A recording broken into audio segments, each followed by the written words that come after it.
Vamos lá, pessoal, dando prosseguimento ao nosso conteúdo, agora no capítulo 12 da página 171 do livro de vocês. A gente vai ver agora o governo de Napoleão Bonaparte, Ele que assumiu o poder, em 1799, depois da França ter passado por toda a Revolução. Ele seria, indicado o homem certo para poder restaurar a paz na França. Aí já aqui na abertura do capítulo 12, que é o título Europa, de Napoleão, a restauração. A restauração, pessoal, a restauração da Europa, depois a gente vai ver no final do governo de Napoleão que todos aqueles países que ele tomou posse foram restaurados pelas suas monarquias originais. Então a gente já vê aqui um protesto, de mulheres, esse aqui foi em 2015. Então, cidadãs parisienses participam de passeata no Dia Internacional da Mulher na França. Nessa placa aqui que diz assim, parem os assassinatos de mulheres. Esse protesto era contra a violência de gênero. Essa foto é de 2015. E aí a gente vai ressaltar isso, por quê? Porque Napoleão Bonaparte ele chegou ao poder em 1799. Entre os atos do seu governo estava a promulgação do Código Civil, que foi promulgado em 1808. Apesar de esse conjunto de leis ter influenciado a elaboração de outros códigos civis, em outras partes do mundo, ele ainda considerava as mulheres como civilmente incapazes, dando às mulheres, passando para os homens a tutela das mulheres. Ele considerava as mulheres civilmente incapazes. Então, quem teria que ter a tutela delas era o marido, ou antes o pai e depois o marido. De lá para cá, muita coisa mudou.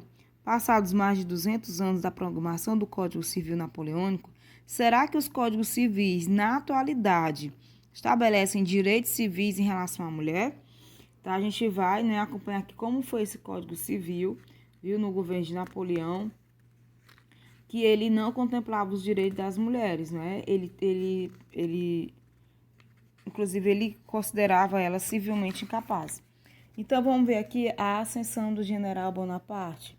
De certa forma, a trajetória de Napoleão Bonaparte só foi possível porque a Revolução Francesa mudou as relações sociais de forma decisiva, Porque senão Napoleão não teria chegado ao poder. Porque até então, todos os grandes conquistadores, como Alexandre o Grande, Júlio César e Carlos Magno, tinham uma origem aristocrática, uma origem real ou nobre. Eles não eram do povo, eles não pertenciam ao povo. Eles eram de uma origem nobre. Napoleão não descendia de família aristocrática ou de grandes posses. Ele havia estudado em um colégio militar, o que facilitou seu ingresso no exército. Começou com a patente de cabo, tornou-se general ainda muito jovem e, no curso de poucos anos, conseguiu, em grande parte por méritos próprios, dominar quase todo o continente europeu. Mas ele não era de família aristocrática, o que fazia com que Napoleão, antes da Revolução, isso não seria possível. Só chegaria ao poder quem tivesse origem nobre ou viesse de família aristocrática, o que não era o caso dele. Sua chegada ao poder ocorreu em meio às guerras que as monarquias europeias, temorosas da expansão revolucionária. Então, como foi que ele chegou ao poder, muitas potências europeias, muitas monarquias europeias, monarquias absolutistas, temiam que a Revolução Francesa, todo aquele ideário, também chegasse ao seu país. Então, eles decretavam guerra à França, porque eles não queriam que chegasse até o seu país aquele ideário francês, certo? De tirar o antigo regime e restabelecer uma república, uma democracia, Então, eles faziam isso. E aí, os rumos da Revolução e as divisões revolucionárias com seus embates impunham um clima de insegurança na sociedade francesa. Essa situação enfraqueceu o poder do diretório. A burguesia, especialmente, ressentia-se da instabilidade social e política, pois a paz era fundamental para o progresso de seus negócios. Então, Bonaparte era a escolha lógica dos burgueses para liderar uma reação que se concretizou no golpe do 18 Brumário de 1799, com a entrega do poder a Napoleão. E aí o consulado, né, que iniciou-se, que foi de 1799 a 1804, com o 18 Brumário. E o golpe 18 Brumário, ele dissolveu o diretório, que era aquela, vamos lembrar que o diretório era aquele governo provisório, né, lá já fins da Revolução Francesa, certo? Que eram cinco pessoas que governavam no diretório. Então, com o golpe 18 Brumário, do 18 Brumário, o diretório ele foi dissolvido. E foi substituído pelo consulado, instituição com características aparentemente republicanas, mas cujo poder era centralizado e dominado por militares, né? Especialmente por Napoleão. Napoleão Bonaparte, prestigiado no meio militar, assumiu o governo francês com o apoio da burguesia, que eram os comerciantes, industriais e financistas. Obteve também o suporte popular, principalmente das populações rurais, após a concessão a esse grupo de terras da igreja e dos nobres emigrados que haviam sido confiscados durante a Revolução. Então, ó, ele já tinha o apoio da burguesia, né? A burguesia foi que o colocou no poder, e também tinha o apoio de alguns proprietários rurais, algumas populações rurais que tiveram, né, durante a Revolução, os bens da Igreja Católica foram confiscados e, enfim, né, já em 1799, essas terras elas foram, né, revertidas para essas populações rurais. Então, ele já tinha apoio essas duas classes, né?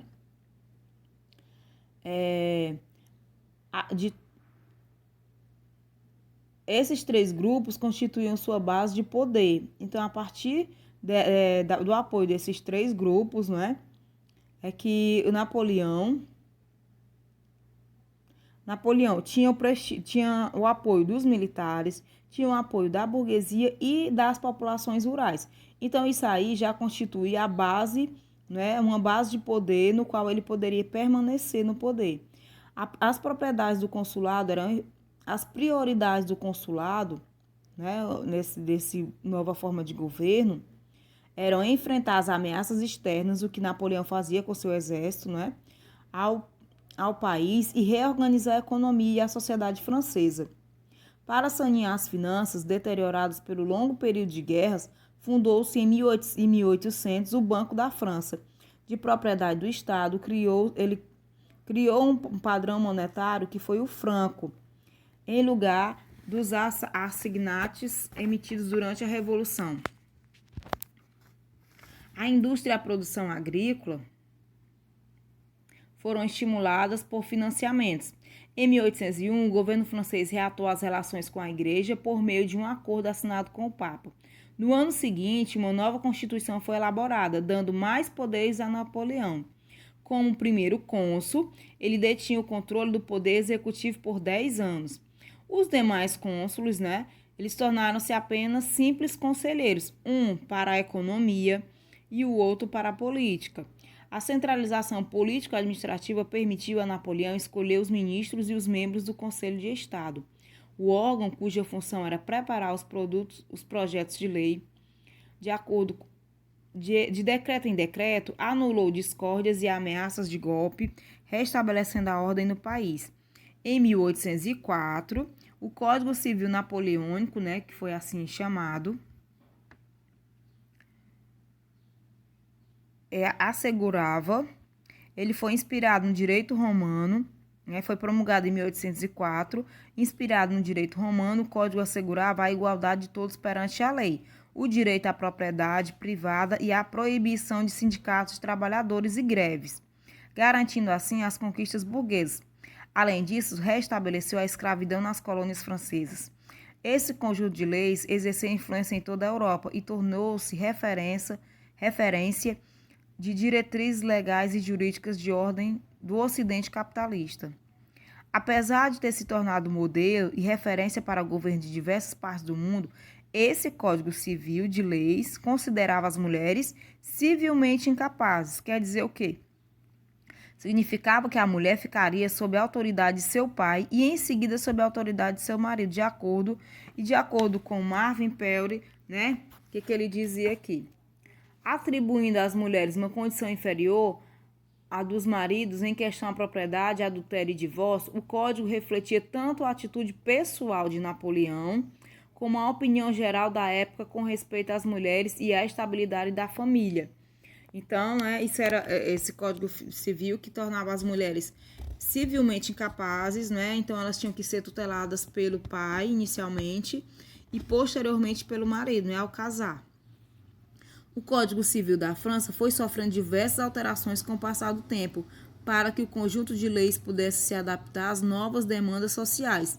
Em 1970, né? Já era atual, né? Já é história contemporânea, né? Por exemplo, a ideia de que o marido seria o chefe da família foi eliminada em 1970. Foi eliminado do código. Então, homens e mulheres, ambos os cônjuges, passaram a ser responsáveis pela direção do grupo familiar, e não só o homem. Já em 2013, o Código Civil francês forneceu a possibilidade de casamento entre pessoas do mesmo sexo. Além disso, diversas outras leis francesas entre os séculos XIX e XX foram criadas para garantir às mulheres melhores condições no trabalho. Certo? Então, o Código Civil ele foi, né, sendo modificado, sendo alterado, né, e contemplando a mulher, certo? Tanto em direitos no trabalho, como agora a igualdade com o seu marido perante a lei. E também de gerenciar a família. Os dois teriam os mesmos direitos em relação à família. O consulado estabeleceu ainda, pessoal, uma reforma no ensino, que tornou a educação responsabilidade do Estado. Criaram-se os liceus internos responsáveis pela formação dos futuros oficiais do Exército e dos ocupantes de altos cargos civis, e valorizou-se o ensino superior por meio das escolas de direito, da política e técnica naval. Depois de ter sido proclamado primeiro cônsul vitalício, né, ele conseguiu, a partir de um plebiscito, né, um plebiscito que é uma consulta popular, ele conseguiu ser um cônsul vitalício, né, de ficar no consulado, ser o primeiro cônsul até a morte. Napoleão recebeu o título de imperador em 1804, quando foi coroado como Napoleão I. Aí, pessoal, tem aqui, né, essa ilustração que é a consagração do imperador Napoleão e da coroação da imperatriz Josefina, sua esposa, conforme a visão do pintor Jacques Louis David, em 1806 e 1807. Ele foi contemporâneo dos acontecimentos. Então, aqui, pessoal, na coroação de Napoleão já tem um fato curioso. Mesmo ele tendo feito, não as pazes com a Igreja Católica, né, com aquele acordo que ele fez com o Papa, né, assinado o acordo com o Papa. Mesmo assim, em sua coroação, que já era de tradição, o imperador ser coroado pela a ordem máxima da Igreja, que era o Papa. Mas Napoleão, ele não se deixou coroar. Ele mesmo coroou, ele pegou a coroa e colocou em sua cabeça e também coroou a sua esposa Josefine. Ali já demonstrando que o poder do imperador seria maior que o poder da Igreja Católica, não é?